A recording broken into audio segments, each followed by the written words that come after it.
सभी श्याम प्रेमी भक्तों को जय श्री श्याम। कैसे हैं आप सब? उम्मीद है सब अच्छे होंगे। प्रेमियों, आज हम आपके सामने बाबा श्याम की पूजा की संपूर्ण विधि लेकर आए हैं। काफ़ी प्रेमियों के फ़ोन आते हैं कि बाबा श्याम की पूजा कैसे करें, क्या करें, और कोई ऐसा उपाय बताइए कि जिससे पैसा भी खर्च ना करना पड़े और बाबा की पूजा भी हो जाए। प्रेमियों, आज हम आपके सामने बाबा श्याम की पूजा की संपूर्ण विधि बताएंगे और वो उपाय बताएंगे बिल्कुल जो आप आसानी से कर सकते हो और आपको पैसा भी खर्च नहीं करना पड़ेगा और आपकी पूजा भी हो जाएगी। इससे पहले हमने एक वीडियो बनाई थी बाबा श्याम को अरदास कैसे लगाई जाती है। लाखों प्रेमियों ने वो वीडियो देखी और उनके काम भी बने। हमारे पास उस वीडियो के कारण सबसे ज़्यादा फ़ोन आते हैं कि हमने आपकी वो वीडियो देखी, वैसे ही अरदास लगाई और बाबा श्याम ने हमारी अरदास स्वीकार कर ली, हमारी सुन ली, हमारी ज़िंदगी बदल दी। जिस प्रेमी ने अभी तक वो वीडियो नहीं देखी है, इस वीडियो के एंड स्क्रीन में आपको वो वीडियो मिल जाएगी, तो उस वीडियो को भी आप ज़रूर देखना। अब हम आपको कुछ आसान से उपाय बताएंगे। अगर आप याद नहीं रख सकते तो एक पेन लेकर कॉपी पर आप लिख भी सकते हैं, कोई परेशानी नहीं होगी। नहीं, बिल्कुल छोटे छोटे उपाय हैं, ध्यान से सुने। कोई भी प्रेमी वीडियो छोड़कर न जाए, आपसे प्रार्थना है। सबसे पहले एकादशी के दिन सुबह सुबह जल्दी उठें, स्नान आदि से निवृत्त होकर अगर आप मंदिर जा सकते हो दी बेस्ट है, इससे अच्छा कुछ नहीं हो सकता। अगर आप मंदिर नहीं जा सकते कोई परेशानी नहीं है, घर पर जहां आप बाबा की पूजा करते हो उस पूजा स्थान पर पहले झाड़ू लगाएं, फिर पोछा लगाएं, जरूरी है। झाड़ू पोछा से क्या होगा, आपकी जो बदकिस्मती की लकीरें हैं वो बाबा श्याम अपने पास रख लेंगे, ध्यान रहे। उसके बाद जो मंदिर की अच्छी तरह से सफाई करें, ठीक है। उसके बाद आपका जो बैठने का स्थान है आपका, वो मोटा होना चाहिए, थोड़ा सा मोटा। मोटा क्यों होना चाहिए? क्योंकि कोई भी चीज अगर हम ऊपर की ओर फेंकते हैं पृथ्वी से नीचे की तरफ खींच लेती है अपनी तरफ। उसी प्रकार हमारे पुण्य कर्म भी पृथ्वी धरती माता अपने अंदर ले लेती है। उसी वजह से कुछ संतों ने यह बताया है कि जो बैठने का आसन है वो जितना ज्यादा मोटा होगा उतना बेनिफिट होगा। अगर किसी प्रेमी का ध्यान नहीं लगता हो तो जो बैठने का आसन है उस पर आप लाल कपड़ा बिछाएं। लाल कपड़े पर बैठोगे, ध्यान आसानी से लगेगा, मन नहीं भटकेगा आपका। उसके साथ साथ हम यहाँ सभी प्रेमियों से प्रार्थना करना चाहेंगे कि बाबा श्याम के साथ साथ श्री हनुमान जी महाराज की पूजा अवश्य करें। क्यों?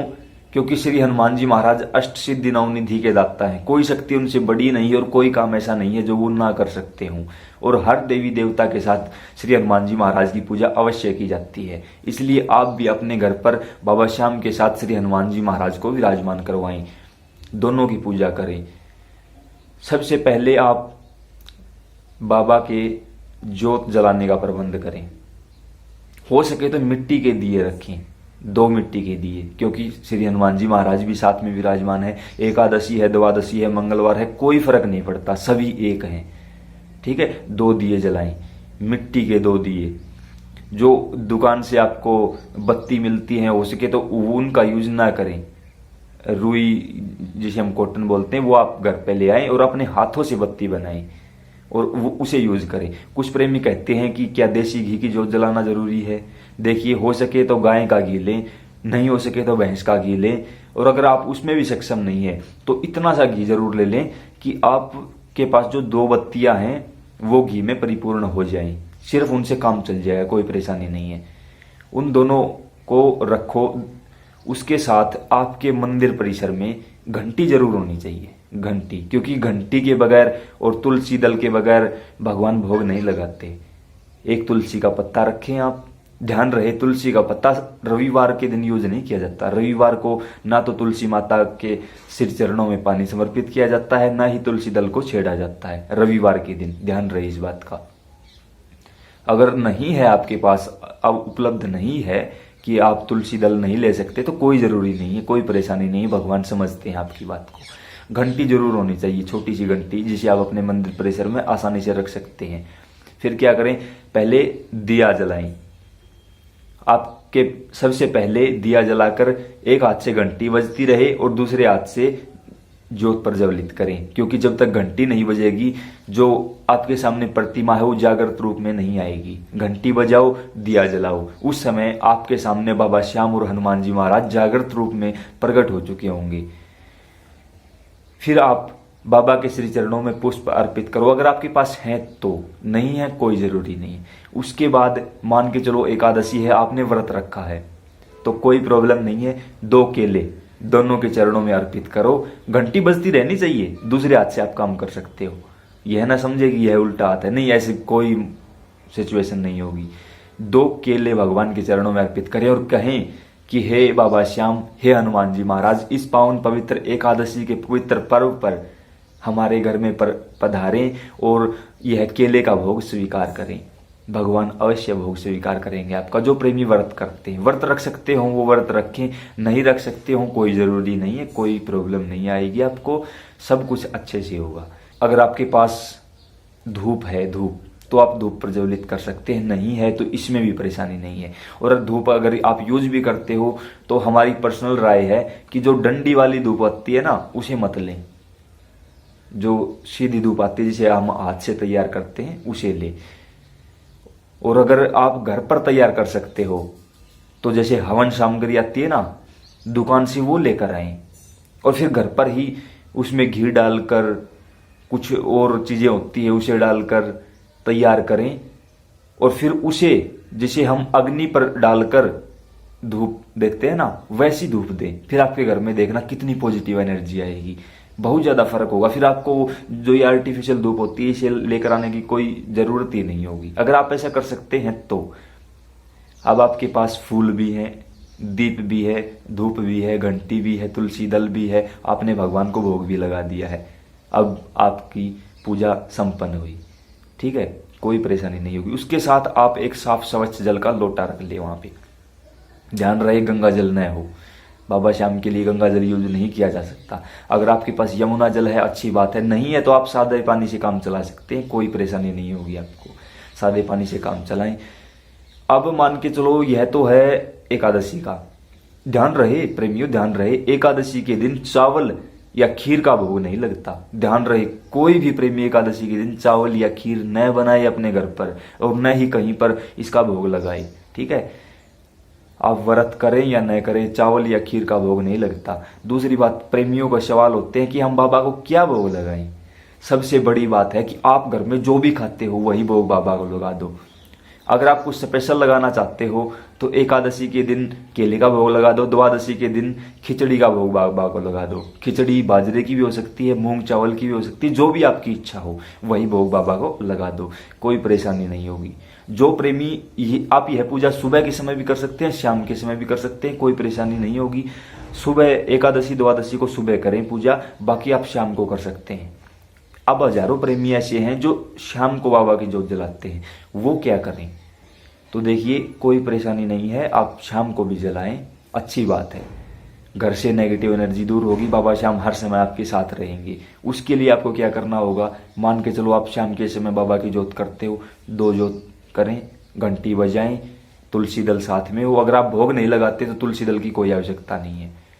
उसके बाद अगर आप भोग लगाते हो, जैसे द्वादशी का भोग लगाना हमें, एकादशी को तो हमने फल चढ़ा दिया बाबा को, द्वादशी का भोग कैसे लगाएं? द्वादशी के दिन वो सभी चीजें जो हमने पहले बताई है वो ही ले ले। उसके साथ साथ आप क्या करें, मान के चलो आपने खिचड़ी बनाई है बाबा के लिए, तो गोबर का जो उपला होता है, अगर गाय का गोबर है तो बहुत अच्छी बात है, नहीं आप भैंस के उपले से यूज कर सकते हैं। जो बिल्कुल तैयार हो चुका है, आपको दिखाई देंगे भगवान, दिखाई देंगे। कैसे देंगे? जो आपने उपला अग्निदेव से प्रसन्न हुआ, जो उपला है जो बिल्कुल तैयार हो चुका है, उसे आप रख लें अपने पूजा स्थान पर। और फिर आपके पास जो भी भोग है, खीर का है, चूरमे का है, खिचड़ी का है, उस भोग को आप थोड़ा सा उठाएं और जो उपला है उसके ऊपर रख दें। रखोगे तब वो जलना स्टार्ट हो जाएगा। उसके ऊपर थोड़ा थोड़ा थोड़ा थोड़ा इस उंगली से घी डालते रहें, इस उंगली से घी डालते रहें। जब घी डालते रहोगे तब जो आपने रखा है वो अच्छी तरह से पककर तैयार हो जाएगा। जैसे उस समय घंटी चलती रहे, ध्यान रहे प्रेमियों, घंटी चलती रहे, घंटी बंद ना हो, घंटी चलती रहे। उस समय पर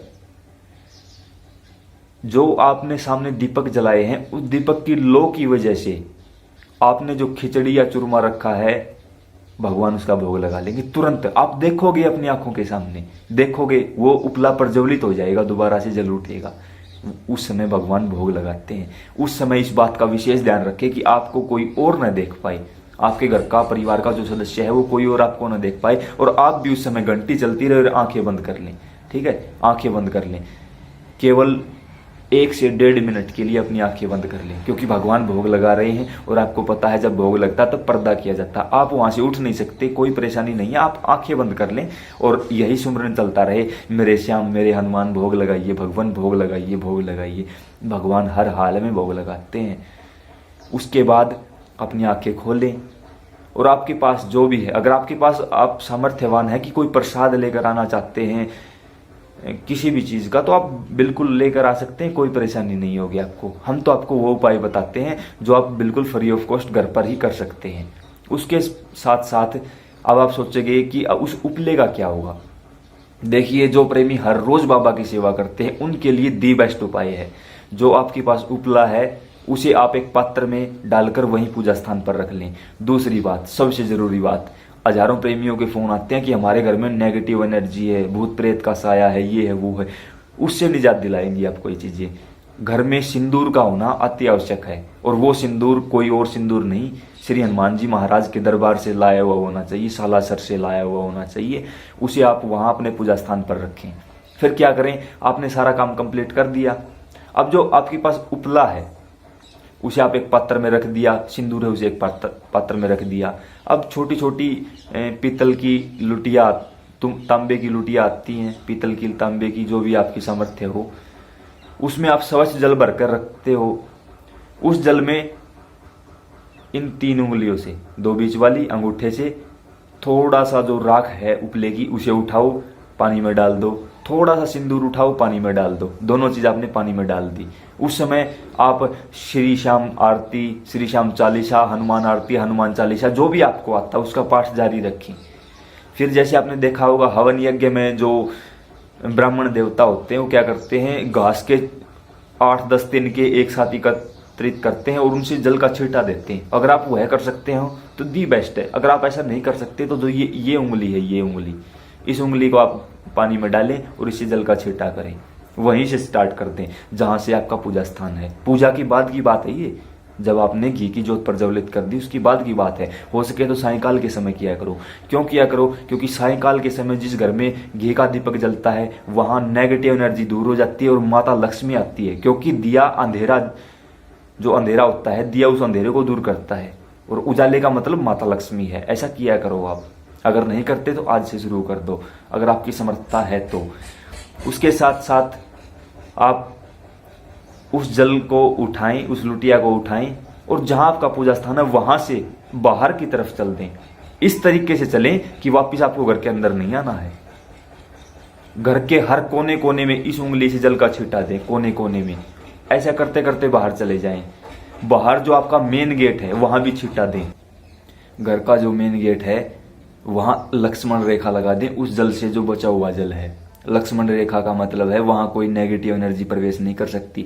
रात के समय क्यों बताते हैं? क्योंकि हर नेगेटिव एनर्जी रात के समय ज्यादा एक्टिव हो जाती है।